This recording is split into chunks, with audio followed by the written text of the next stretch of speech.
So, as a guitarist, my earliest roots are in rock music, especially the Beatles, Zeppelin, Kiss, Aerosmith, and Black Sabbath. Now, in college, as an undergrad, I studied classical guitar. And in grad school, I worked mostly with jazz. So, of course, it makes absolute sense that I spend most of my time playing bluegrass, right? Well, on the surface, it might seem like a bit of an intellectual and artistic stretch to go from the blues-based hard rock influence of Jimmy Page, Ace Frehley, and Tony Iommi to playing what's essentially Celtic-influenced American mountain folk music. But if you look at episode 6, What Exactly is the Blues?, I make the claim that bluegrass, along with rock, jazz, and all the different blues-derived styles, in other words, all American popular styles, I argue that they actually are the blues. Logically, then, we should be able to take all the things we know about blues and rock soloing and repurpose them for use in more traditional folk styles like bluegrass, right? Stick around.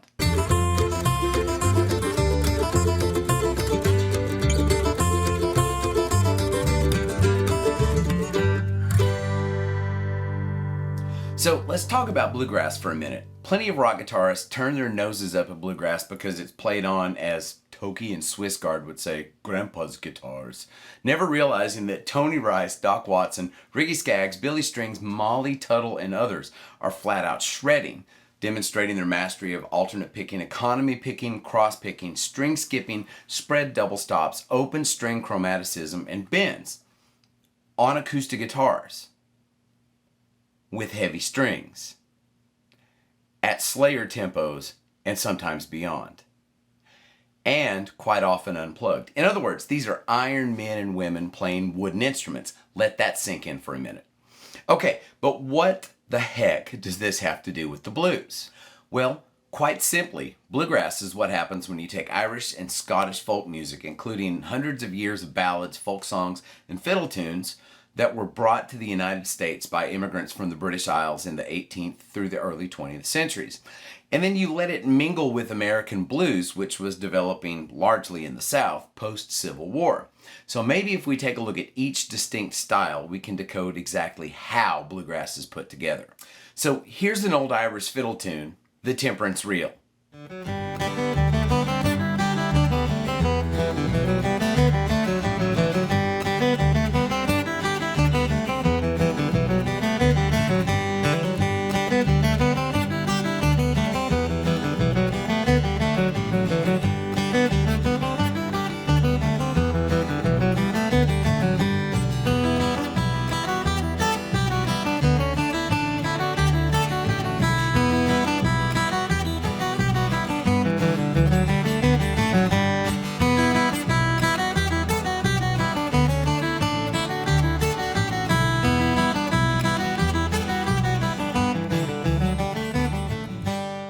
Notice that it definitely sounds earthy and grandpa's guitarsy, but it doesn't quite sound like bluegrass. Now, to contrast, here's the melody, essentially, to John the Revelator, an old sanctified blues tune as sung by blues musician Son House.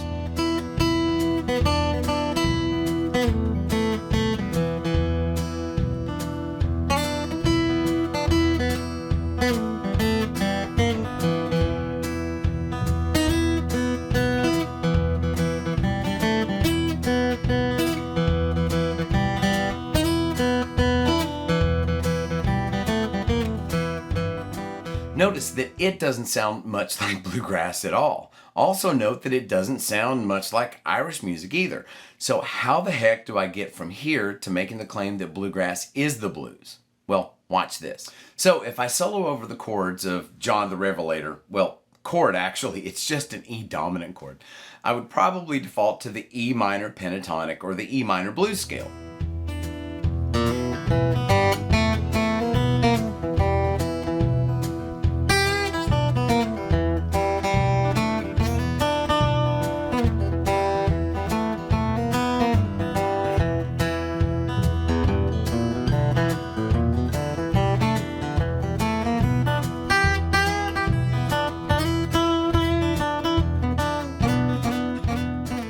Okay, so these are the kind of lines we expect to hear over a gut bucket country blues tune. Open string pull-offs, sliding double stops, spread double stops, open string chromaticism, bends, etc.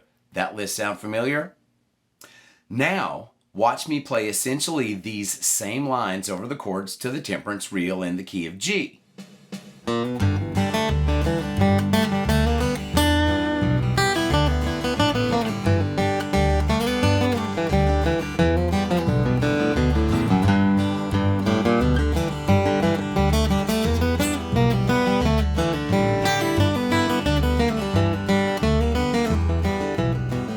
So why do these same ideas sound so different, considering I'm using the exact same scale and even some of the exact same licks in both examples? Well, it's just a change of mode. E minor pentatonic, or the blues, is the same scale as the G major pentatonic or blues.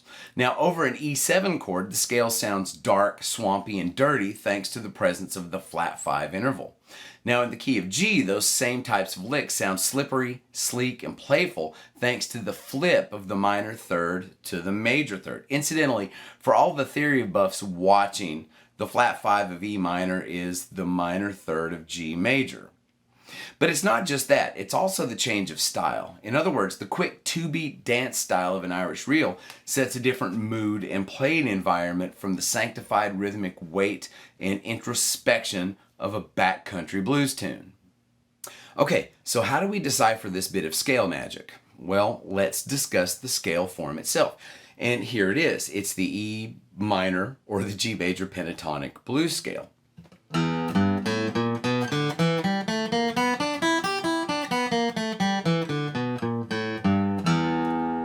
Now, does it look slightly familiar? Well, it's the same scale we would use to play blues in the 5th position in the key of A.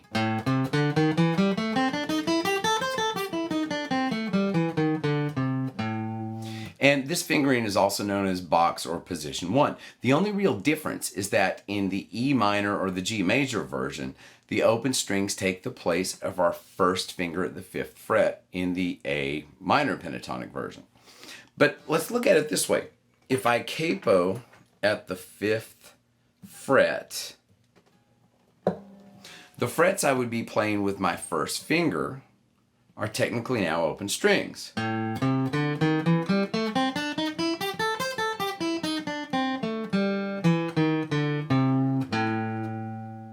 Now, here it is with the actual open strings.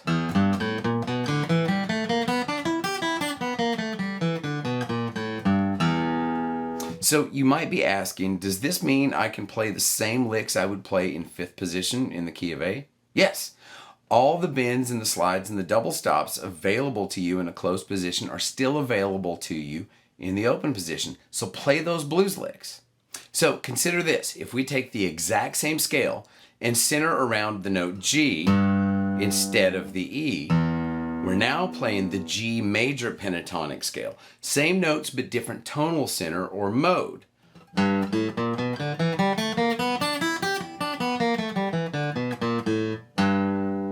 Now if we play those E blues licks over a G, C, G, or D chord progression, we're now in the bluegrass ballpark.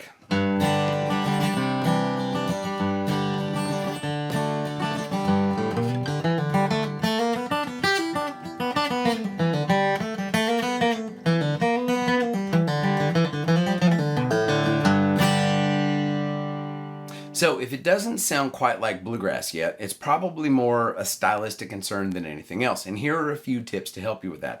1, learn the G run. Here it is. And here's a variation. Now, these runs are indispensable and they often fuel other more complex ideas. 2, stay in motion. Because of the sharp transients and lack of sustain on an acoustic guitar, we can't really hold long notes out like fiddlers or like we would when we're playing blues on an electric. Play fast and fancy lines and you'll be on your way. 3, use those major minor third pairs and blues notes. The 3rd fret B flat on the G string rubs beautifully against the open B string, and likewise the D sharp rubs beautifully against the open E string. And we've all heard these types of lines before. It's a signature of bluegrass playing and also of blues. And there are tons of different ways to execute open string grinds. 4, Although alternate picking may be the flat picker's default setting, be prepared to hammer, pull off, economy pick, string skip, and maybe even hybrid pick or cross pick here and there. 5. Open strings are your friend. They're part, but not all, of how flat pickers play so fast. They're also one of the keys to grabbing those crazy ear-twisting chromatic runs that make bluegrass and chicken-picked lines sound so cool.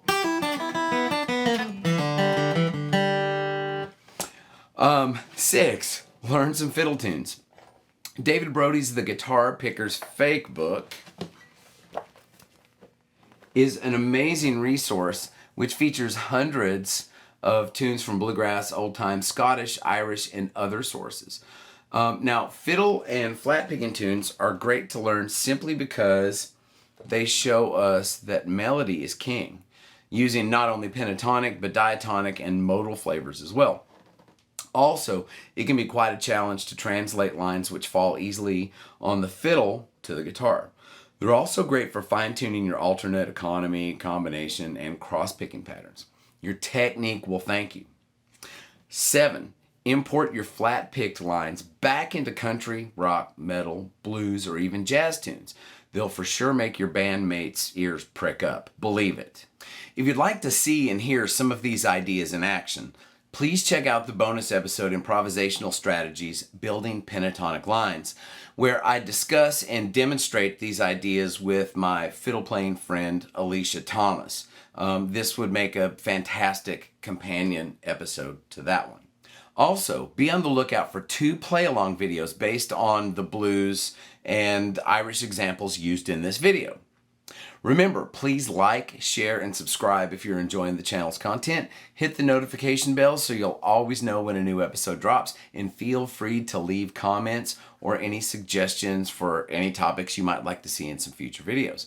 My name's Dave Holland, and thanks for watching String 'em Up. Have fun, stay safe, and get off my lawn. I just mowed it. See you next time.